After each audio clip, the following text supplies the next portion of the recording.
સુધીમાં રાડું નહીં પાડવાનું, શાંતિથી આવી જવાનું, સાહેબ ડ્રોઈંગ પર ઉભા રહો અને હલાવવું, પણ શાંતિથી આપણે મનોરંજન સાથે, મજાની સાથે અને પારદર્શક ગૃહની સાથે આપણે બેસવાનું.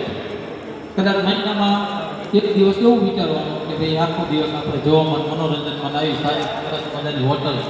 સવારના મારા બેટા જાણે કેમ કંઈક વિદેશમાં ફરતા એવી રીતે બધા મોજ કરતા હતા. ઘણા બધા લોકો પહેલી વાર આવે માત્ર બધું ભારે દીધું, મારા દીકરું બહુ સારું છે એટલે મજા કરી. મોલે આપણો ઘરનો જ છે, પોતાનો જ છે, બધું પોતાનું જ છે. પણ જે અમુક મોલના નિયમો હોય રાખવા પડે. શું કે કારણ કે આપણે બધા ગામડામાંથી આવીએ છીએ, બધાને મારી જે માવા ખાવાની ટેવ હોય, તો ક્યાંક અમુક સ્થળે કચરા ટોપલી રાખી ત્યાં તમારે થૂકવાનું, કાગળિયા ત્યાં નાખવાના, બધો કચરો છે કચરા પેટીમાં નાખવાનો. બાથરૂમ આપણે આપેલા છે પાછળની સાઈડમાં. ઘણા બધા લોકો પોટ ઉપર ચડીને સંડાસ જવા બેસી જાય, એટલે અમુકને શીખી જવું એટલે બગડે નહીં. એટલે બધી સુવિધા તો સારી જ છે. વિદેશમાં જે સુવિધાઓ હોય, વિદેશની હોટલોમાં જે સુવિધા હોય, એ બધી સુવિધાઓ એ છે, પણ કેવી રીતે ઉપયોગ કરવો એ તમારે સમજવાની જરૂર છે. તો વધારે સમય આપણે નથી બગાડવો અને આપણે શરૂઆત કરીએ.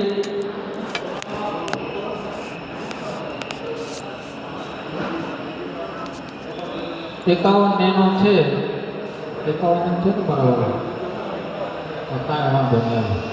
એટલે અમે 51 ટોકન આપણે ખેંચશું, પછી હું નેનો ફેનો કંઈ વસ્તુ બોલીશ નહીં. પહેલી, બીજી, ત્રીજી, ચોથી, પાંચમી. અને કદાચ કોઈને બેઠા છો, કોઈ એજન્ટ હોય, કોઈ સભ્ય મિત્ર હોય, લાગે તો ઠેકડો મારવાનો. મારે લાગ્યું પણ નાનો એવો ઠેકડો મારજો મારવાનો, કારણ કે લાખ રૂપિયા છે. પગ પગ ભાંગી જશે તો પછી લાખ રૂપિયા એમાં જાય. ઠેકડો મારવાની છૂટ. અને પેલા ટોકનમાં તમે એમ જ કહી આ ભાઈ તો હાજર નહોતા, અમારા કપાર જોતા, નહીતર તો એમાં એમ જ કે ઉપરથી ઠેકડો મારો પડતા. પગ પગ ભાંગી જશે ને તો રિપેર થઈ જશે.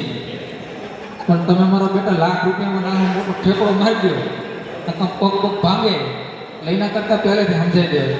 અમારો ઉત્સાહ બરોબર નથી, ઉત્સાહ થવો જોઈએ. કારણ કે મારું બેટું 2000માં 1500માં લાખ રૂપિયા લાગે